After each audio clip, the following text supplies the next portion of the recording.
So let's go ahead and talk about the spine. Now, the spine is pretty interesting for the fact that it's a giant stack of 33 individual vertebrae, okay? Now there's 5 separate regions. First one being our cervical spine, which is effectively our neck. We then have our thoracic vertebrae, which is effectively our rib cage, is where that's coinciding with. We then have the base of our spine when we typically think of it, and that's going to be our lumbar region. Then we have the fused vertebrae that are going to be both your sacrum and then followed by your coccyx. In fact, what's interesting with the coccyx is that's the final curvature, and some folks, it actually curves the other way, which is relatively rare, but they effectively, if you had a tail, that's where it would literally be from, is your coccyx. Now, the spine has 2 major roles. One is it allows us to move in a variety of different directions. So we can lean forward, backwards, side to side, and we can rotate. Now, on top of that, it is the major protector of your spinal cord and then a number of your nerves that are coming from the base of it, which gets into the cauda equina, which is just the spot where your spinal cord effectively ends, and now we're talking about peripheral nerves. So we like that because it turns out spinal cord injuries are really catastrophic most of the time, and most people don't recover too well from them. So we want to make sure that the spinal cord can't be injured. Now, what is known as the body of the vertebrae, so that's effectively the front part of it if we're thinking about front to back, that is going to be where most of our weight bearing is going to occur. Now, we then have our neural arch, which is going to sit behind, and that's going to be where we're going to have our nerves passing through and then our spinal cord going through. And then we have what's known as the spinous and transverse processes, which is going to be effectively where all of our muscles are actually attaching to on the posterior of those vertebrae. So if we're to look at this from the side, guys, you can see we've got that vertical body on the front. We have got our ligaments on the anterior side, okay, so there's no muscle on the anterior side. We then have our transverse process and our spinous processes off the back, along with, you can see how we have that natural arch that both allows the spinal cord to go through and then the nerves to come out through the periphery. So where we have putting 2 of them together, this is going to give us what's known as the motion segment, and the adjacent vertebrae and their tissues is going to be an individual functional unit of the spine. So it's not just one, but it's another. Now, another thing that we'll get into a little bit more is you see your intervertebral disc, and those are the fluid-filled discs that are made up also of a lot of collagen that are going to be what's effectively also working as a shock absorber between each of our vertebral bodies. And hence, it's going to be very important that we make sure that we're maintaining their quality and functionality, and they actually do change a little bit as we get older. So each segment, aka the 2, we've got 3 joints. We got the anterior side, which is going to be those bodies that are separated by that disc. And so this is effectively a symphysis type of anthropodosis joint, which we're going to get into the different types of joints a little bit later on. Now, the posterior side is going to be our right and left facet joints that are gliding diathrodal facet joints that are lined with a little bit of cartilage. So they naturally do kind of interface, but if you notice, like if you really try to arch your spine, you can't really rotate too well once you get in that position because you're effectively stacking up on top of those facets, where you can rotate far further when we're in a neutral position. Now, for starting with the very first vertebrae we're going to get to, it is Atlas. So if you think back to Greek mythology, Atlas, the dude who was tasked with holding up the entire world. Now, he happens to be the very first one because that's what's holding up the head. Now, this is what's also referred to as the atlanto-occipital joint. This is very specialized in shape and function. It really only allows yourself to go with 14 to 15 degrees of flexion extension, but we have no rotation and we have no lateral flexion. Right below that is the axis, and that is going to be the one of which we can get huge amounts of rotation. Notice that's 75 degrees. Along with, we're still getting some extension and some lateral flexion, and that's coming from the joint between the atlas and the axis. Now, as we go from the cervical spine all the way down to the lumbar spine, you can see how our vertebrae literally get bigger. Well, makes sense why this happens, because as we go down, our vertebrae have to support more and more weight. So, quick and easy question for you guys. What all weight does the atlas have to support? The head. There you go. What does the axis have to support? The neck. No. Part of it's the neck, but what else?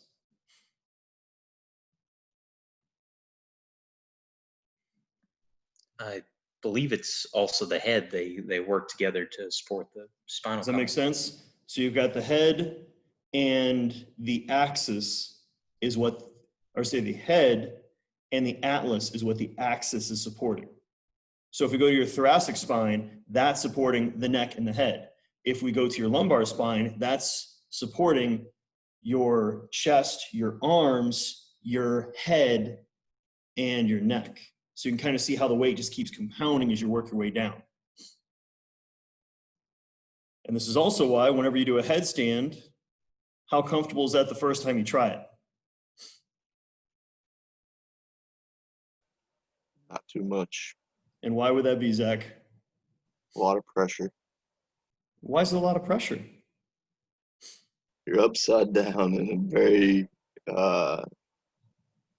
very different position Than what you're used to. And so exactly, Caitlin, it's not gonna be comfortable because now our tissues that are used to barely supporting much of a load at all are supporting the exact opposite end of the spectrum of everything else. And obviously, depending on how you're built, it can be a big thing. Yep, that is a true reality there, Luke, of it turns out the top of the spine is also the most fragile. So if you are trying to break somebody's neck, that's literally where you're gonna do it.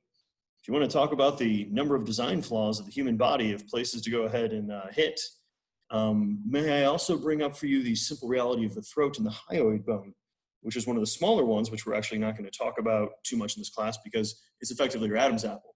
But if you hit that hard enough, you're going to break it, and you're going to crush somebody's windpipe, and they're going to effectively choke to death. So don't punch people in their throats. Unless that is your only option for survival, then swing for the fences, because you hit them hard enough, that's a one-shot down. You can hit somebody in the head a lot and they're going to be fine, pretty annoyed with you depending on where you hit them. Broken noses are more frustrating than anything else, but you can kind of keep going. Oh, you went weird real fast. I like it. So, as you expect, the vertebral bodies are going to increase in size as we go from the very top of our cervical spine to the base of our lumbar spine. And that's because it comes back to that simple formula we talked about in the beginning of class, which is pressure equals the total force we're experiencing divided by the area. So that's the surface area that's being received over. So you're going to find that the pressure on each of those vertebrae are actually pretty similar. The key is the force is higher as you go lower, but the area also increases. So here are examples of how your cervical vertebrae are going to look compared to your thoracic vertebrae, compared to your lumbar vertebrae. And you can see not just changes in the size of the body, but you see changes in the facet angles. And you can see how the neural arch is still being maintained, slightly changing its form as we go down further and further. Any questions there, guys?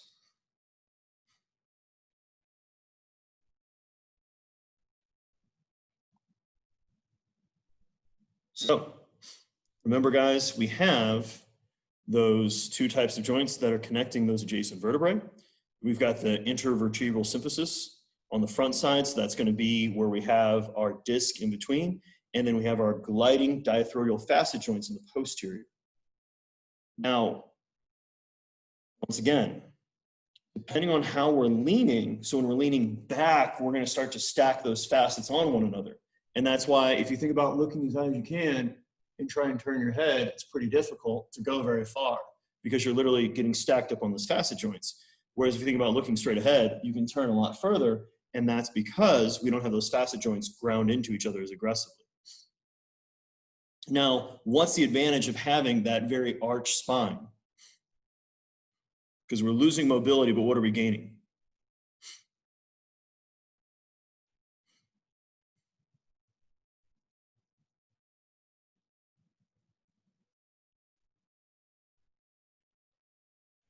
Would it be support? Stability.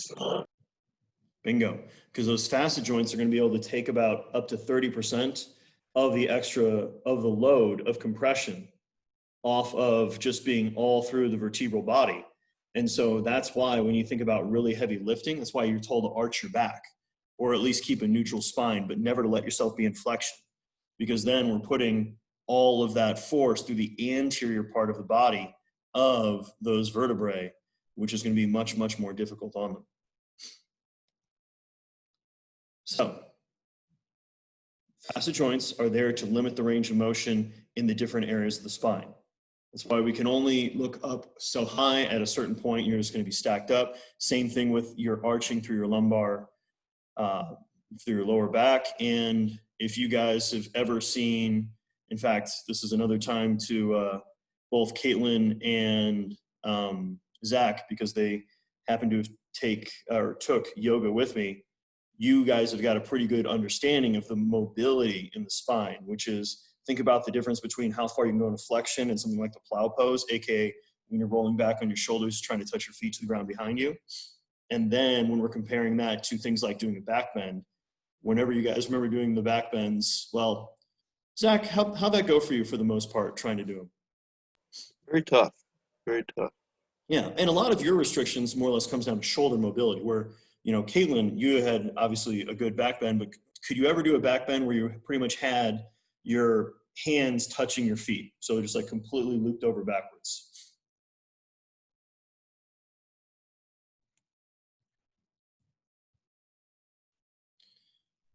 Now, instead, and why couldn't you do that, Caitlin? Why were you being lazy?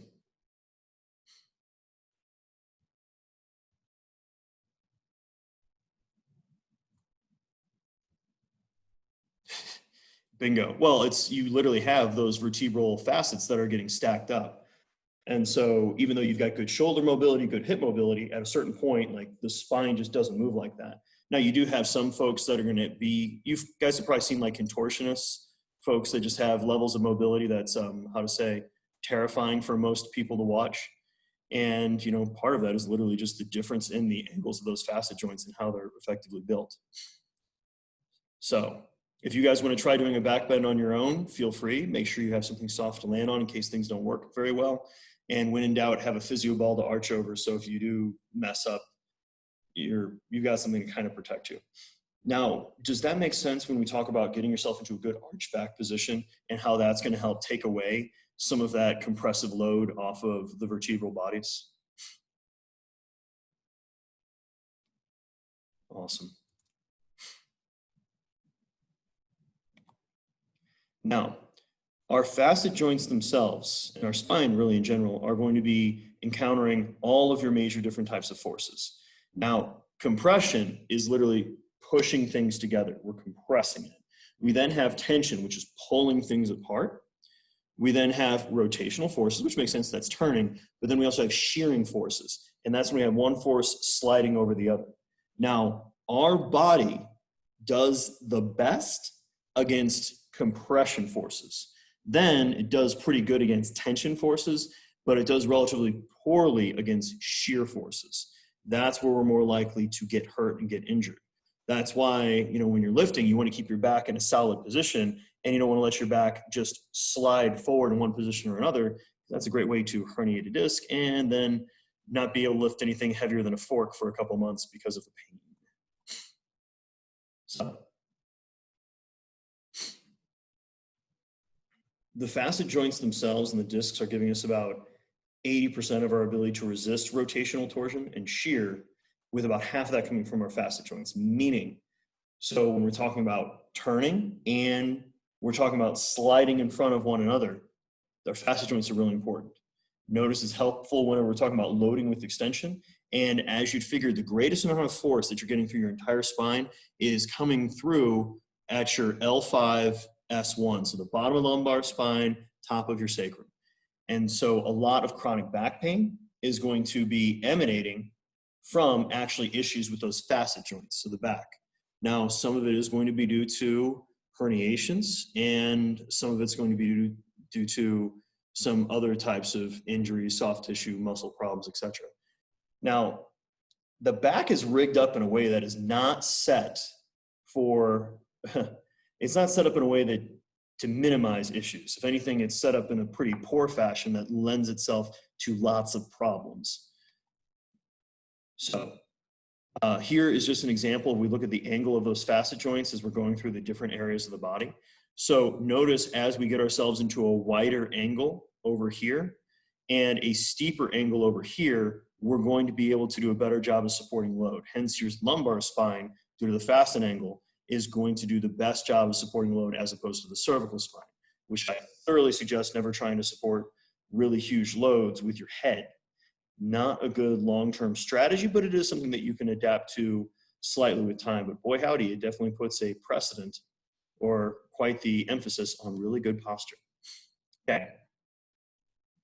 Now, hyperextension is going to put compression on these facet joints. You do too much, now you're talking about joint pain. You can also even potentially have fractures back there, which more micro trauma than anything else. It's going to be very, very uncomfortable. But look at the natural shearing angle you're going to have in your L5-S1. You can just see that natural pinch that's occurring, which makes sense why a lot of people have issues with herniation down there in the back. And we'll get into the forces and how you're encountering them at different points in time in your life in a few moments. Now, first, let's go ahead and talk a little bit more about those actual intervertebral discs, and that this is made up of mostly cartilage. Okay? Now, in the center, you have what's known as the nucleus pulposus, and this is going to be effectively made of effectively a gel. And in fact, I've heard of some stories of athletes having really severe herniations in their low back where they actually felt the discs herniate, where it felt like a tube of toothpaste was being squeezed and was being pushed out. Now, in theory, all of those rings of collagen from the annulus fibrosus is going to keep that disc in the center. But like anything else, with time and with too much damage and not enough time to recover, you can have these tissues decrease in quality and function. One thing to keep in mind when it comes to your spine, well, and I'll skip ahead a little bit, which is throughout the day, you're obviously compressing your back. When you're laying down, that's when your back can actually decompress. Or if you're hanging from a bar, something that's tractioning your spine. So literally, if you were to take your height right out of bed in the morning, first thing when you got up, you're going to be slightly taller in the morning than you are going to be in the evening because of the natural loss of fluid you're going to have inside of these intervertebral discs over the day. But the major issue with all your cartilage, with your tendons, with your ligaments, is the fact that they do not have their own blood supply. So the only way they get the turnover of nutrients, they get oxygen delivered to them, carbohydrates, protein, etc., so they can build themselves, is literally through movement.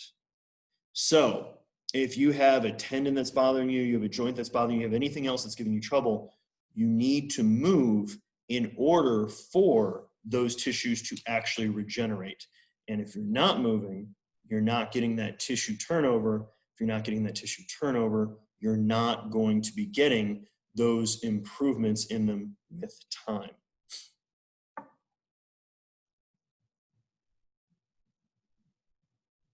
So notice, guys, the collagen on the outside has more issues with rotation than it's going to have with compression, tension, and shear.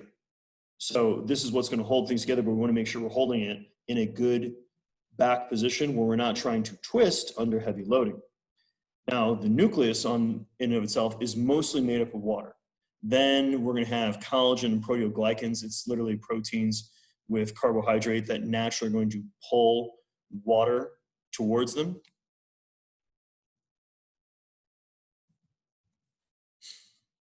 And this is what's going to help with the compression. So this is the equivalent of trying to actually have a ball bearing in the center of a tight gel that's going to be wrapped by that fibrous or annulus fibrosus, which is going to be that spring on the outside. So that's literally helping keep the pad between our two vertebrae. Now, whenever we go through flexion and extension, we're literally rolling over that nucleus, and our facets are going to keep us moving in a coordinated fashion, so we're not going to be slipping one in front of the other. Now, over the day, this compression is going to literally be pushing us down. So everything we do as far as movement is going to be producing either compression and or tension. So if we think about the spinal body, so we've got the two stacked on top of each other. When we go and we lean one side, so if we lean forward in flexion, we've got compression on the front side, and then we have tension on the back side because that's being opened up. So same thing when we go into extension, now we're gonna have compression on the posterior and tension on the anterior. Now, as we try to rotate the two, that's what's gonna give us that shearing stress that we're gonna be feeling in the discs. So the example right here of the one rocking, if we're going into the posterior, compression on the one side, tension on the other. That's why a lot of even high-level lifters actually suggest that you do most of your lifting with actually a neutral spine position so that you're having relatively even compression throughout your disc, as opposed to trying to use your facets for the extra force distribution. But that's coming down to kind of both personal experience and then personal preference. Because like anything else, thanks to differences in our own anthropometrics, you're going to have predispositions to getting more or less damage in different body positions, thanks to literally how you're built. So the shearing force, guys, is going to be when we have that rotation and or one vertebrae that's slipping in front of the other. And that's why, once again, keeping yourself in a good contracted and tight position is important with any type of loaded lifting. But obviously a lot of sports, think about pitching a baseball, think about hitting a golf ball, think about throwing a backflip, or especially throwing a full, where you're naturally going to be experiencing shearing force because you're trying to rotate at a very high speed, and you're going to do so also by using your trunk. So over the course of the day, thanks to the compression and the loss of fluids, we are going to be losing a little bit of height, and most of it's going to actually occur in the morning. Now, as soon as we lay down, that's going to help reabsorb this and allow us to go ahead and regain that actual function. And this gives you both two-pronged points to think of. Spinal loading when you're dehydrated and you've been on your feet all day can sometimes be a little more uncomfortable, maybe even painful, because of this compression that's naturally occurred. On the flip side of it, you actually don't want to do maximally heavy lifting within just like essentially 15 minutes of waking up. So if you, for example, the collegiate athletes, some of them have to work out at 6 o'clock in the morning. Well, I doubt they're getting up at 5 o'clock in the morning. They have a nice breakfast, you know, study for their classes, and then go on over and then train. Instead, they're probably rolling out of bed, getting in their car, or walking out of their dorm room to the gym to go lift weights. And because of this extra amount of fluid inside of their actual intervertebral discs, they actually have a greater likelihood of injuring their spine. Now, it's not like you're going from 0 or 1% risk to 99% risk. You might be going from essentially a couple hundredths to a couple tenths of a percent. So you're increasing your risk, and it's just something to be aware of, where you might naturally feel a little bit more stiff in your spine when you first wake up. And that's actually partially due to this accumulation of fluid, which is a good thing in your intervertebral discs. And also, if your back's giving you trouble otherwise, if you get the opportunity to lay down for a little bit, this can help alleviate that a little bit. Now, hey, boy, I just jumped ahead a little bit. And that is kind of cool, is individuals that happen to be in outer space actually end up growing typically about 2 inches because they no longer have that compression through their intervertebral discs. And like I noted, guys, you have that shrinkage that happens to occur the fastest. Depending on what you're doing throughout the day, you're going to have a greater or lesser amount of shrinking. So if you're spending a lot of time laying down, obviously that's where you're going to be going up. Whereas if you're doing something where like cycling, so that's where you tend to be bent forward and you're not having all that force going through your spine, sitting is actually going to have still a loss even though you're not moving, and moving on top of that is going to be a bigger issue. Now, it sounds funny because I know Zach has met my wife. I don't know if any of the rest of you guys ever met Lauren, but my wife and I are nearly the same height. Not that I'm that tall, but she's obviously tall for a woman. And she loves to give me trouble because she always knows when I deadlifted or squatted heavy that day. And how do you think she figures out if I've squatted or deadlifted that day?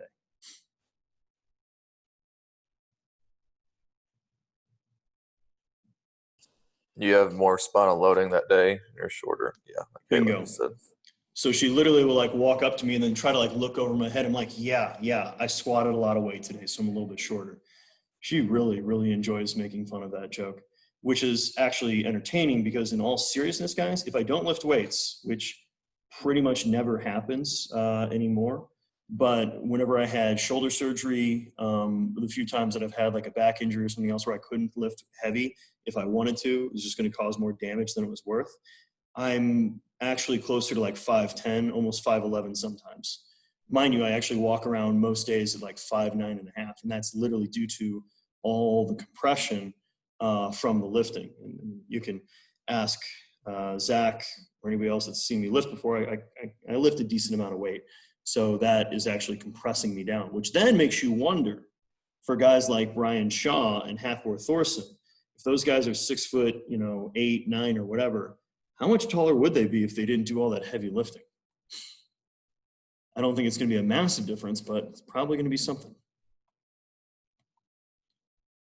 Now, once again, from what I threw out there earlier, one of the major issues you have with your disc is you don't have blood supply to them. So the way that we're going to get that movement of fluid is literally, or to get nutrients moved to them and to get metabolic waste removed is actually through movement. So this is an issue because literally we have to move in order for back health.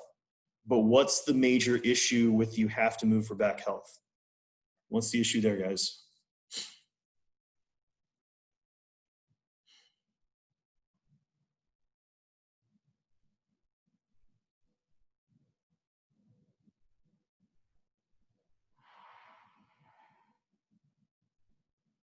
What was the question? Yeah, no worries.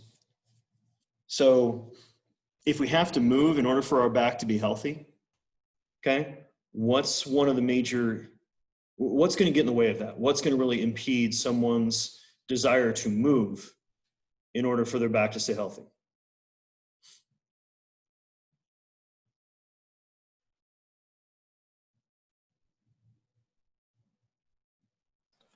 I guess it could depend on like their job potentially, because that's where they're going to spend the majority of their day at.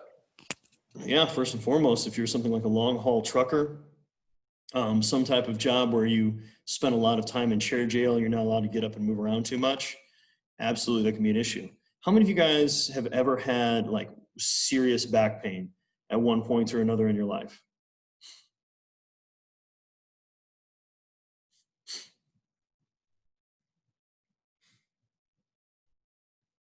You said who's had serious back pain? Yeah, have any of you guys actually had like serious back pain? All right, so Cass, whenever that happened to you, how much did you really want to move? I didn't want to move at all. Yeah, and that's the thing, like if people have never like slipped a disc in their low back or had like a really bad back injury, they don't quite really understand where it's like, it's such a horrible situation to be in because you don't want to move, but the only way to make the tissues or to help them recover is to move. So you get stuck in this vicious cycle if you're not careful. Does that sound about right, Cass? Yeah, definitely. So what did you find was the thing you could do that you could tolerate? My physical therapist had me doing a bunch of stretches, like the cat-cow and all that kind of thing. Yeah. So, and that's the thing is you have to find something that's low enough intensity that they can do it without causing pain to get worse. Because, the pain is giving an indicator that you might be doing more damage to your tissues. And so if trying to move causes more damage, you're stuck. But if you don't move, you can't recover your tissues as well. So you see how we get stuck in these weird situations. And that's where, yeah, things like yoga, things like, low intensity movement. So this literally would be something like walking, and, or we could look at things like trying to do non-compressive movements. This is things like hanging from a bar, reverse hypers, etc. Could be a good way to actually help with allowing those tissues to recover without doing more damage to them in the process. So as we get older, we're not literally going to be able to hold on to as much water. We're not going to be able to essentially deal with as much force through those discs, and most likely going to have issues with the base of the spine of the L5-S1 because it happens to be where we have the greatest amount of force, and it's naturally in a position that lends itself to shear. So once you get over 20, guys, I hate to break it to you, you're just going to start shrinking. That torso of yours is going to get even shorter, and in my case, it's already short enough, which is not cool. Not cool, Zeus.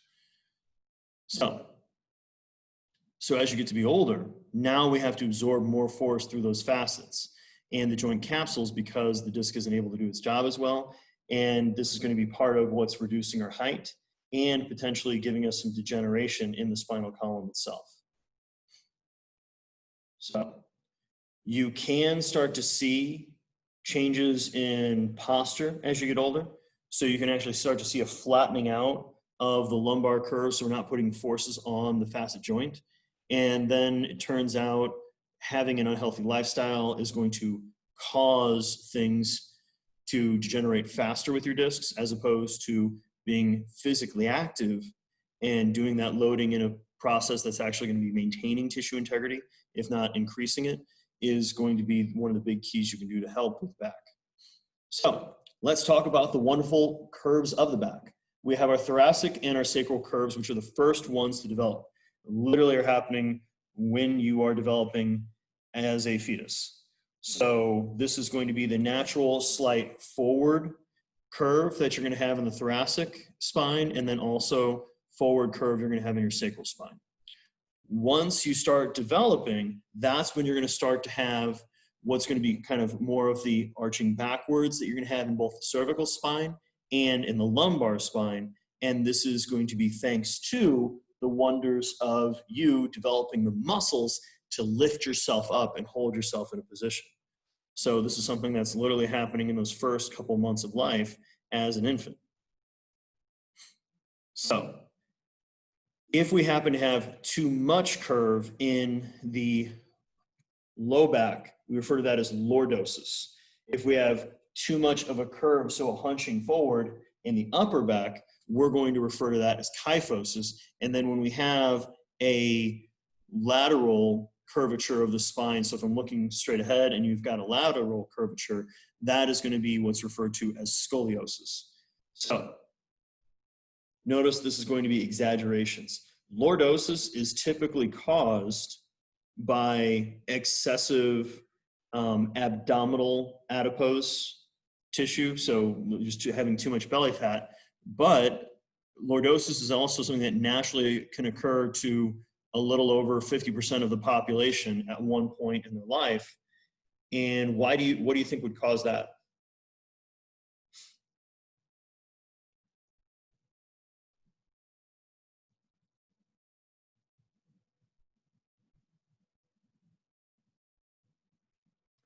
People like looking at their cell phone and stuff.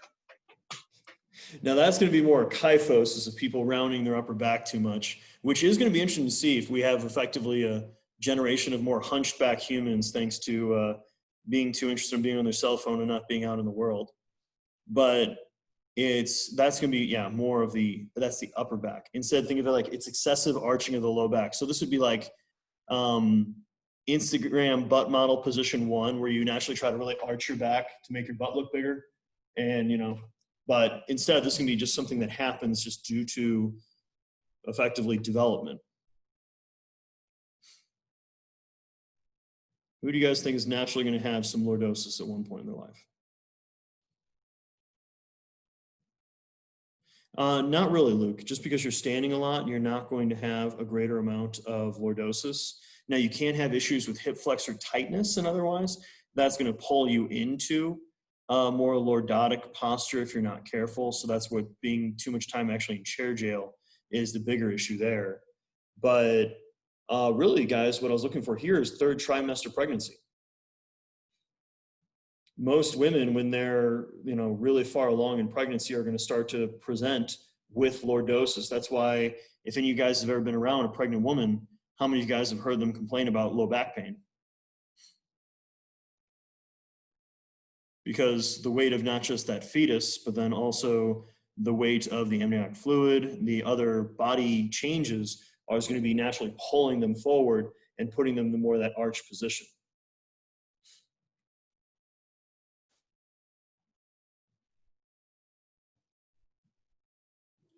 So let's talk about what we can do to try to fix people's posture. First and foremost is just trying to let them know that there's an issue, and then trying to give some basic postural cues.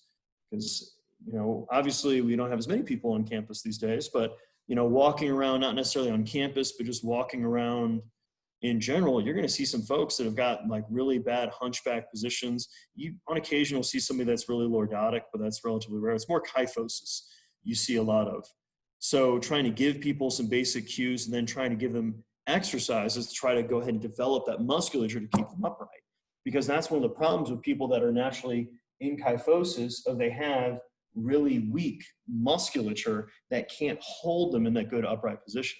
And since they can't hold themselves in that good upright position, they're hanging out on the strength of their ligaments, of those facets, joints and otherwise, and they're actually going to start to change the bones of their back, because they're going to start to compress the front of the vertebral body because they're just hanging out on it all the time. And your bones don't like that, and then you can literally be stuck in that kyphosis. So how many of you guys have ever seen like an old person that like their back looks like it's a question mark because they've just spent so much time in that bad posture throughout all the years? Yeah. It's a rough thing to see. Plus, it makes it harder to breathe. So, getting the shoulder blades back, trying to keep yourself up as tall as possible can be a good use. Making sure we're stretching out the muscles on the front side of the body so we're not being pulled into it by our musculature. And then trying to strengthen the scapular retractors. So it's going to be your mid-traps and your rhomboids. So you're going to be able to keep yourself pulled back and keep yourself in a good position.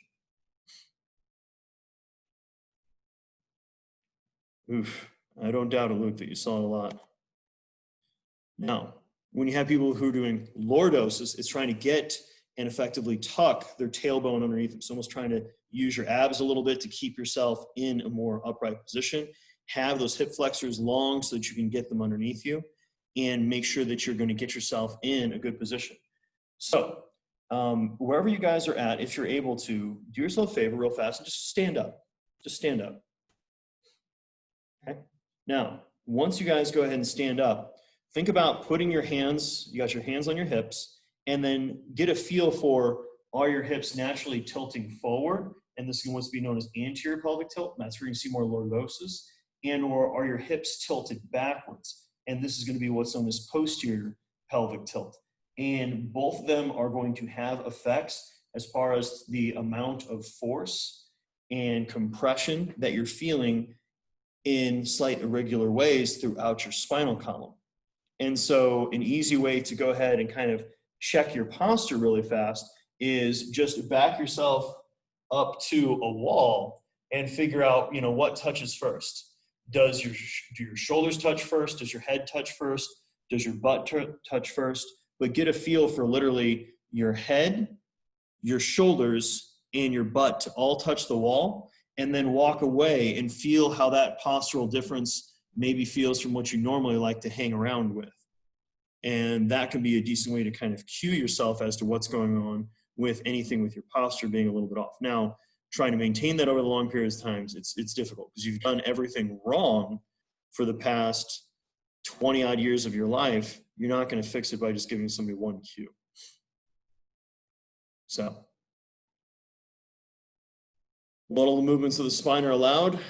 All of them. You can pretty much do any single thing you would hope to ever do, moving your spine in nearly any direction. The key is, like anything else, how well will that be tolerated? and under what loading, what speeds, what forces can we really endure while we happen to be utilizing the spine in that way. So let's start talking about some muscles. So the first ones we're going to go ahead and talk about are going to be the actual flexors, okay? And these are going to be the muscles that are going to be pulling your chin to your chest. Now, I'm not going to, I'll read them in case you're not used to the language, but we've got the rectus capitis anterior, rectus capitis lateralis, longus capitis, longus colli, and our hyoid muscles. And remember, guys, that's going to be the ones that are linking over to that hyoid bone. On top of, we're going to have our sternocleidomastoid on either side that's going to also be pulling ourselves forward if we need to go ahead and do so. Now, one thing to keep in mind with anytime we're looking at neck movement, notice that we have to make sure we're contracting on both sides because all of these muscles are effectively contracting in angles. And because of them contracting in these angles, if we only contract one side, we're going to naturally have a tilting of the head as we work. And that's why if you're really working on neck strengthening with an athlete, you don't want to just do straight forward and backwards patterns, but you also want to do diagonal and rotational patterns because that's going to be strengthening all of the muscles of the neck in a more, I guess you say functional patterns to how they're actually going to be utilized. And at the end of the day, we're going to talk about a lot of cervical muscles and why, and effectively their names and basic locations. Why do we even really care about neck strength? Other than we can wear a bigger dress shirt. Why do we care about neck strength?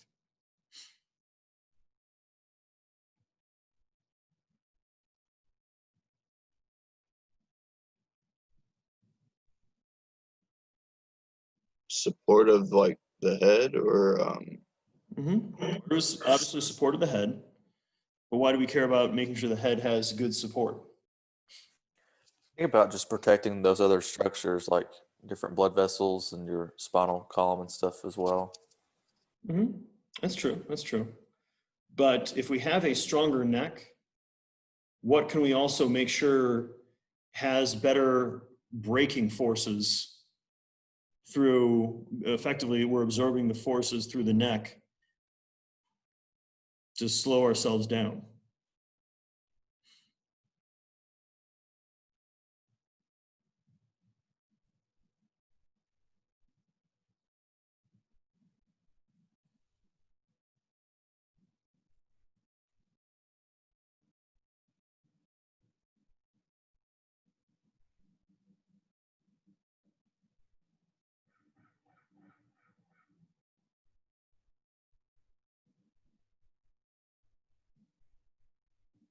Yeah, stronger the neck, the harder it is to injure. So one thing that's been showing itself in the literature, which is a stronger neck, is also inversely related to your concussion risk.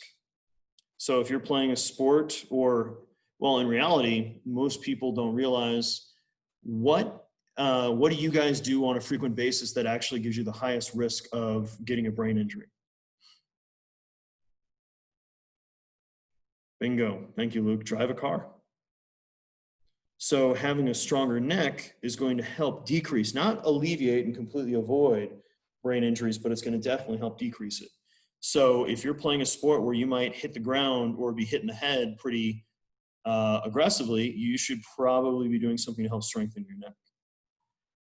So that's why we care about this. And notice again, when we look at the cervical extensor muscles, we have not just a variety of them, but you're also going to see a lot of angles that we're happy to be contracting them over. So if we really want to hit the functional effects of those individual muscles, we have to literally train twisting patterns because that is going to fully activate and utilize each of those individual muscles. And so, for example, our splenius capitis, which is going to be inserting into the base of the skull and then going into the cervical and then thoracic spines into effectively the spinous processes. We then have our splenius cervicus, which is going to be going through our thoracic spinous processes and going into the facets of our cervical spine. And then the rectus capitis, posterior major and minor, obliquus capitis, and our wonderful superior and inferior. And those are all going to be important in extending the neck and even also helping you pull that neck backwards. Now, when we get to our abdomen, we've got our rectus abdominis, aka our abs. Then we have our external and internal oblique. So if you put your hands facing forward, that's your external obliques. They're going to naturally be pennated forward. So what's interesting is when you contract the external oblique on your left side and then your internal oblique on your right side, it actually is going to turn your torso to the right.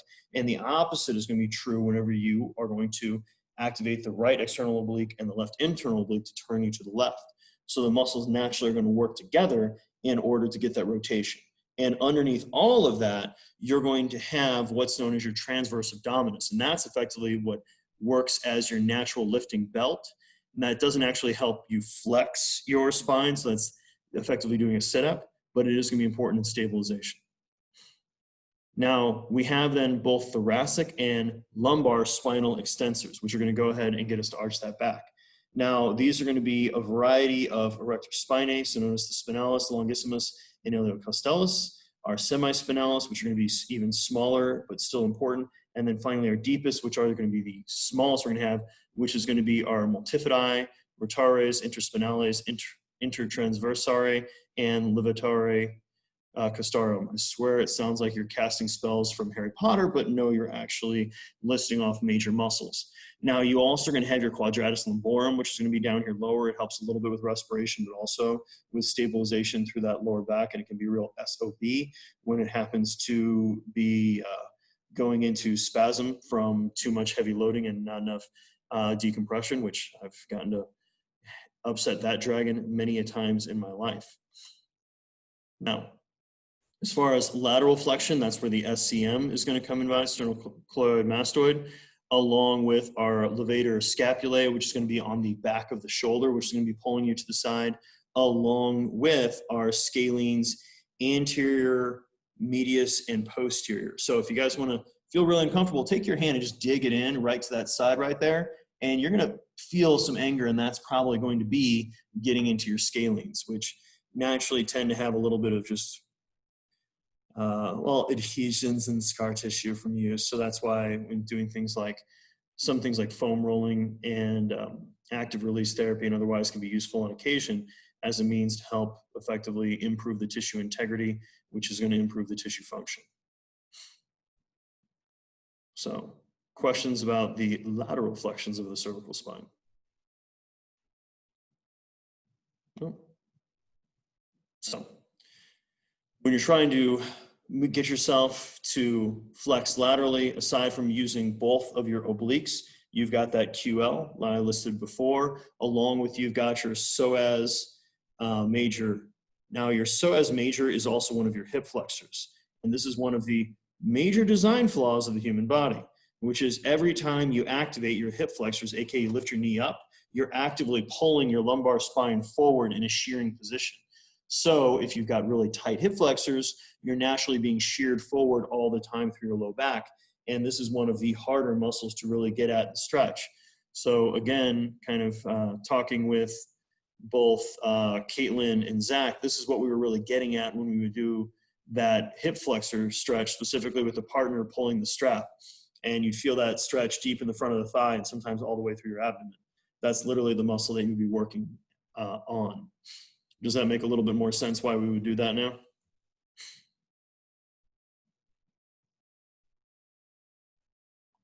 Nice. So the forces we're going to always have going through is obviously the weight that's above it. That's just kind of built in. Then how much tension we have in our ligaments and how much tension we have in our muscles. If we're holding tension for no reason, that's putting a greater amount of compression. That's making things a little bit more awkward. And then any extra loading we happen to be carrying. Now, it's not necessarily what we're carrying in our hands. Could be what we're carrying on our shoulders. Could be what we're carrying on our head. So what is a pretty normal load that someone's going to carry on their spine?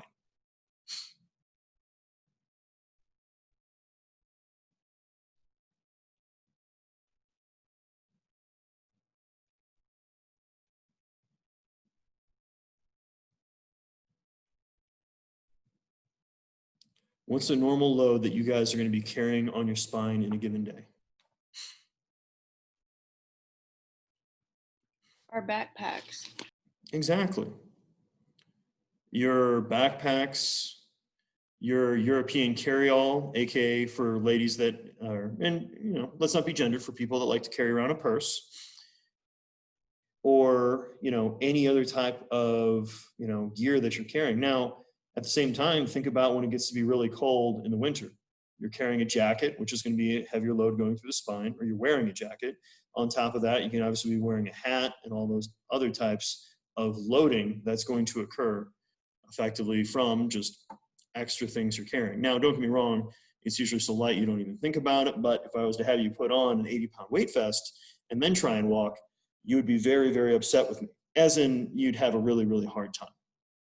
Now, when it comes to that, carrying that 80-pound weight vest, that you can take on, or you can put on and take off, who's naturally carrying an 80-pound weight vest through their spine?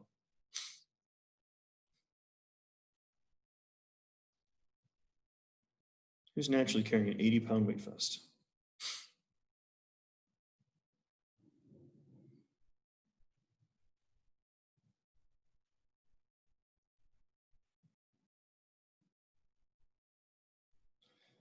Well, hopefully they don't gain 80 pounds during the pregnancy, but yeah, that can definitely be a potential 10, 20, 30 odd pound swing. And obviously, if you think about it, if you're already a very small woman in the first place, and you go from 100 pounds to 130 pounds during pregnancy, that is a lot more load going through your spine, going through your body. Now, the other side of it being is, think about, when I use that 80-pound example, we're really talking about, think about people that are honestly very obese. And that extra body fat is contributing to greater amounts of loads of compression through their spine. And as we're going to learn when we talk about the lower extremity, that extra force is going through the hips, through the knees, through the ankles. So the simple reality is, the bigger you are, the more load you've got going through all the time. And it's kind of the same thing, even whether it's muscle or it's fat, that's still extra load going through your spine all the time. That in turn is contributing to the stress that you have to overcome on a daily basis. And if that stress is greater than what your body can tolerate, now we're going to have some issues with, obviously, potentially some negative outcomes as far as back pain and otherwise. Now, one of the wonderful design issues with our spine is we've got a rib cage, we've got our abdomen, and we've got our head, but everything is actually being held up by the things on the back side. That's where your spine's at. So you naturally have to have your spinal erectors firing, your cervical extensors firing. Otherwise, you're naturally going to collapse forward because you have more weight on the front side of the body. So the more weight we have, because once again, we are a heavier person, the harder that's going to be. And specifically, when we look at that base of the spine, now think back to force vectors, guys, where we're going to have the compression and we're going to naturally have the shear. So especially if we happen to be someone who's in a greater amount of anterior pelvic tilt, that is in turn going to be creating a greater amount of shear at the base of the spine, which, remember, is the type of force that we do the worst with tolerating, specifically for long periods of time. And that's where we're going to be more likely to have issues with back pain. So whenever we happen to be lifting, no matter how good of a job we try to do of keeping ourselves upright, we're going to be having both compression and shear. And as long as we have enough muscular tension to keep ourselves in position we're doing this, we're going to be fine. But notice our lever arm example, because everything is going to be relative to, where the hip is at. So actually it's going to be where the femur head is at into the hip joint. And then the center of mass for the torso, and then how far that is from that distance when we're looking at it from the perpendicular line. Then from the center of mass of the arm, the head, and then the object that you're lifting. So all of those are going to be contributing to the forces you're having to tolerate. So hence why having enough strength and stability in the spine and the musculatures that support it are incredibly important as a way to make sure you're not going to be injuring yourself. And remember, when we get ourselves into that extension or flexion, we're going to have tension on one side of the vertebrae and compression on the other. And if we happen to have too great of compression compared to the tension, that's where we're going to effectively see that herniation go and effectively fire the nucleus pulposus out the front side. So it's actually going to be squeezed out the opposite direction. The good news is we also have the anterior ligament on the front of the spine, which tends to help mitigate risks of having a true anterior herniation. It typically is more of a posterior herniation or a lateral herniation, and that's going to be feeding itself into the neural arch or going out, obviously, to the side. But either way, it can cause a lot of pain. A lot of pain. So depending on the position you're in, you're actually going to have greater or lesser loading on the spine. And so reality, sitting gives you a greater amount of compression going through L3 than standing. It's actually partially because we're not having the musculature that's going to help distribute the force. We're effectively shutting down some of that stabilization because it's not necessary. Now, if we go and we lean forward, we're going to be increasing that load, and especially if we are hunched over maybe a computer screen, we're going to be, once again, encountering more issues. And if you want to mitigate that loading in general, then just lay down. He's not dead, he's just napping. So you can do any movement you want with the spine and it can be healthy. It's fine. You literally wouldn't be able to do that movement if it was unhealthy, because why would you have functionality that's more likely to hurt you? The key is how do we load it and how quickly do we move it? So I have no worries about anyone doing rotation, but I'm not going to have you try to do rotation while you have 500 pounds on your shoulder. That sounds like a recipe to go to Snap City. Instead, we want you to be making sure you're doing the loading in such a way that's going to allow you to have proper alignment for the amount of force or compression that you're having to endure. So if we want to make sure that we're a good position when we're in hyperextension, well, we want to make sure that our hip flexors are loose, and we want to make sure that we've got ourselves in good thoracic extension. So we're not just trying to go through a hyper amount of extension through the lumbar spine while we're having issues with the rounding in our upper back, which unfortunately is something you actually encounter quite frequently in really, really heavy deadlifting. Actually, so the example here, when someone's obviously doing a back bend, we're seeing lumbar extension, we're seeing thoracic extension, and from the positioning of the head, you're also getting some cervical extension. But notice how she's got really good hip extension. So you can see how she's got good mobility in those hip flexors. She's got good mobility in her thoracic spine. And that's going to allow her to get into a good overall arched position in that back bend.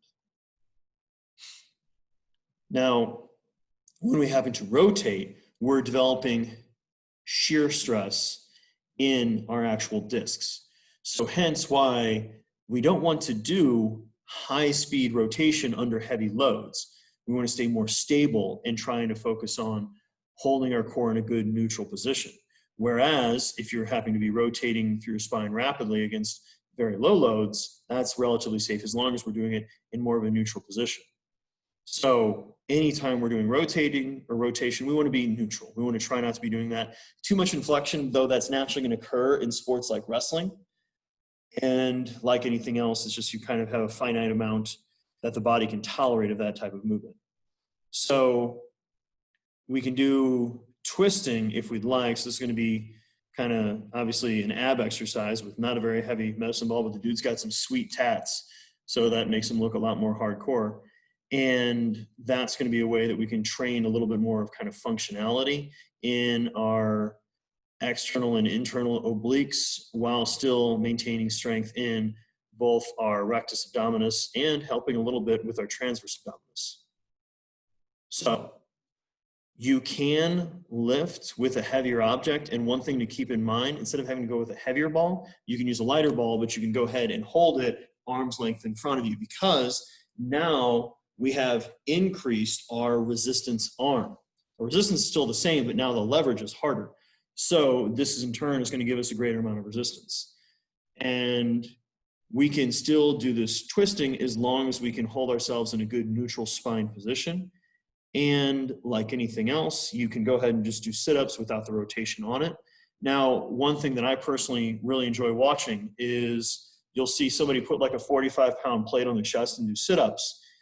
Anytime you see somebody do that, be like, hey, how about you just hold the plate at eye level? Because now we've increased the lever arm, and that will chew most people up.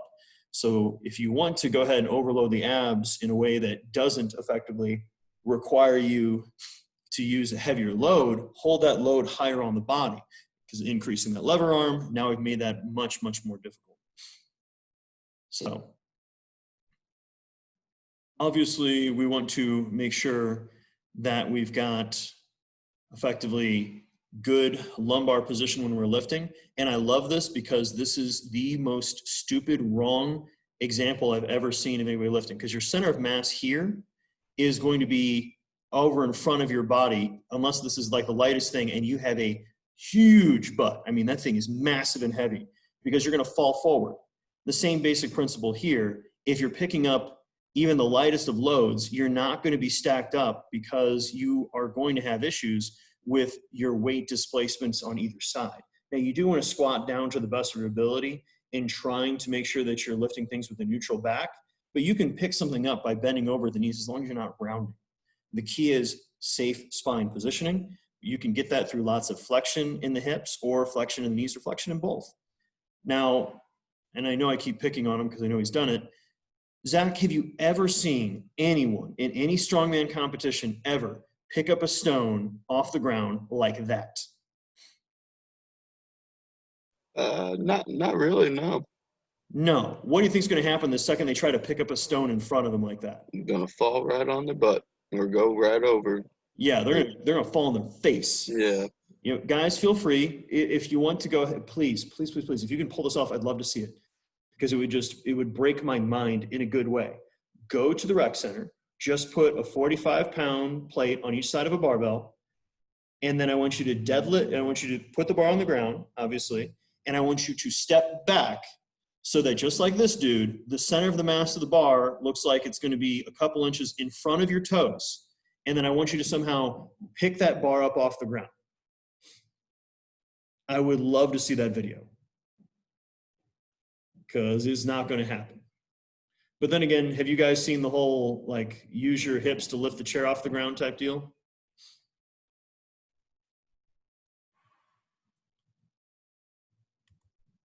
I think it was like a meme on the internet for a little bit.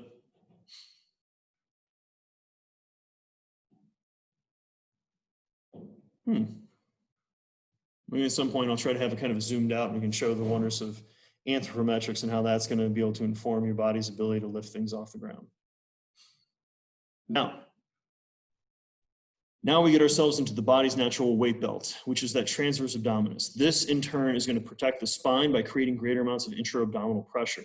Now, so we're also going to do something called the Valsalva maneuver, where we're going to breathe against the closed glottis.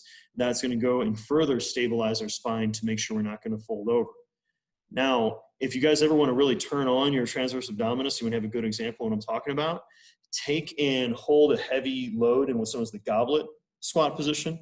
So this could be take half your body weight in a goblet squat.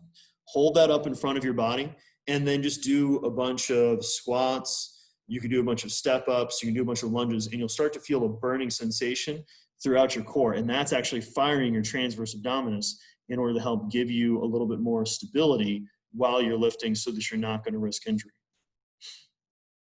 It does not feel good. Now, where are most of the back injuries that are going to happen that require people to take times off work? It's going to be that lumbar spine. Because remember, that's where we're encountering the greater amount of forces. And if you have just a heavier body, you've got a bigger torso, a bigger abdomen, bigger arms from adipose or even muscle mass, now we're just still talking about greater compressive forces as we go down.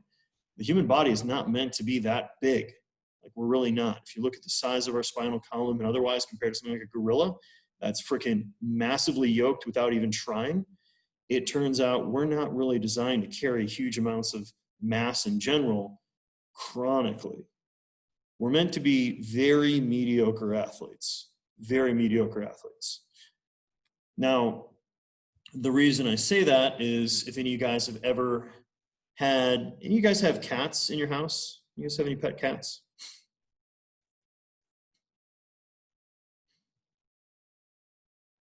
So for those of you guys that have got a pet cat, how high can your cat jump? Without any real training, without any real practice, how high can they jump?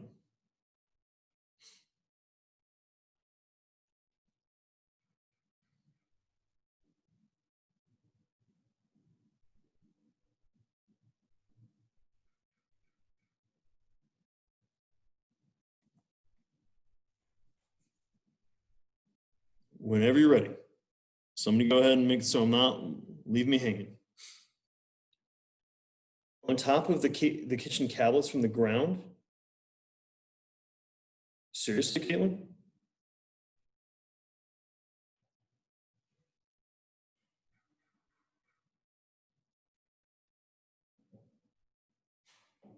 So both Caitlin and Haley, no, that's still impressive. Do you guys think you could jump up on top of that same shelf or dresser?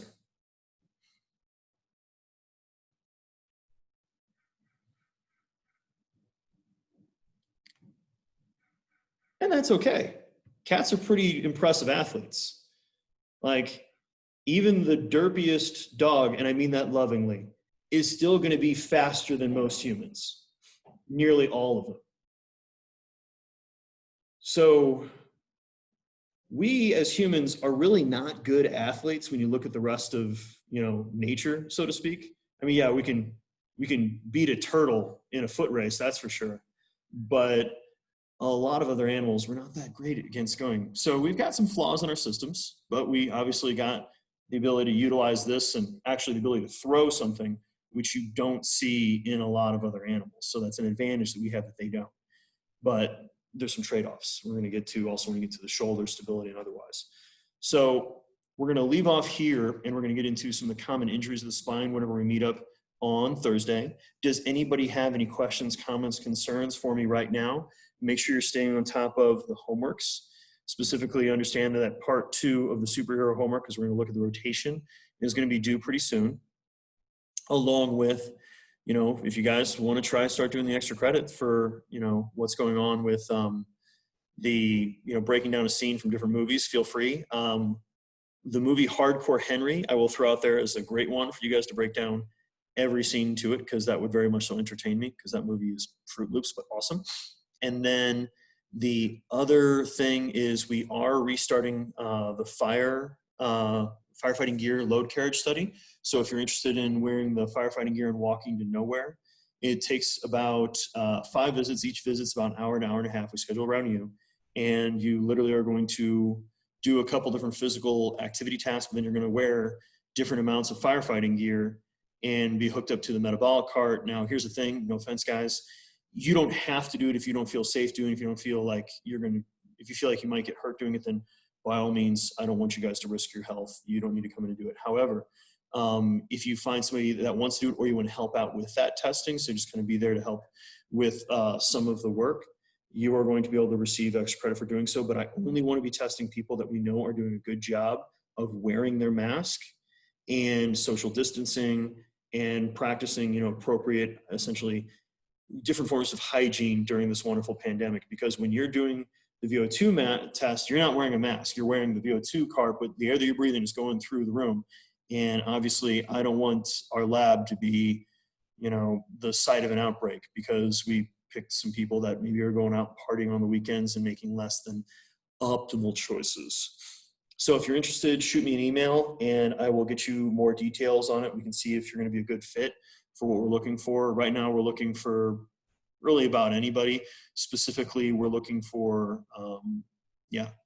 folks that are just recreationally trained. The heaviest load carriage does require you to carry 70 pounds through your hips and otherwise when you're walking on the treadmill. So it's not light. So I don't want to lie to you and say like, oh, it's super easy. It's not. It definitely gets into you. It gets to be a little difficult by the end of it.